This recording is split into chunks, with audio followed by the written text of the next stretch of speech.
At the beginning of the A2 course, my Photoshop skills were only very limited. I was only able to do the basics such as insert an image, resize an image and crop an image. However, during my time in A2, I found that by the end of my music video project, my skills in Photoshop had significantly developed.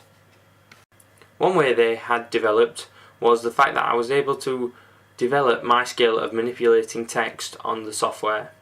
I was able to learn how to insert text on my image and change the size of the text inserted. As well as this, I learned how to change the colour of the text I had chosen.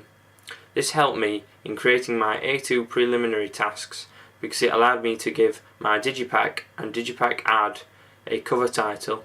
This was important in helping the audience discover what either the album was about or who it was by, so it was elementary that both my preliminary tasks included one.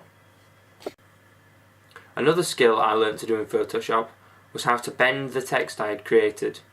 I found this useful when creating the inside of my Digipack, in which I made the text arc around the CD. I found this a unique and useful effect to help make my ancillary products stand out, but also helped add to the stereotypical indie conventions of being unique and individual. One other skill I developed in Photoshop during my preliminary tasks was how to manipulate an image, and especially how to add effects to my image. One effect that I went for with both my preliminary projects was the posturizing effect, which made the picture black and white. I did this because it helped create an old school rock and roll feel for the album, which is what I wanted to create in order for my product to fit in with the traditional conventions of indie products. During my time using Photoshop, I found that there were certain advantages and disadvantages of using this software. One main advantage of using this software was how it enabled me to add lots of different styles and effects to my photos. This allowed me to edit my photos how I wanted, so that I could create certain effects that each connoted different things. This helped me in my creative choices for both my ancillary products, because I could experiment with many different effects in order to find a style that was unique and different for my Digipack, but also in order for it to fit in with the traditional indie Digipack conventions.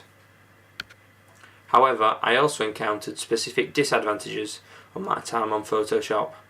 One of these was that the program itself was frequently crashing and freezing.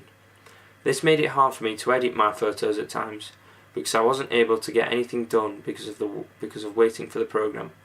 This problem was mostly caused by the fact that I had edited most of my pictures from home on Photoshop software that was not up to date, unlike the advanced software I was able to access during my time in college.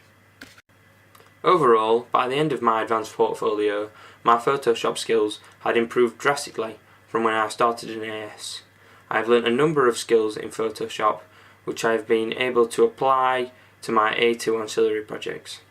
All these skills I have used all helped me improve my projects and create a sense of verisimilitude to both my ancillary tasks, helping them seem more realistic to my audience.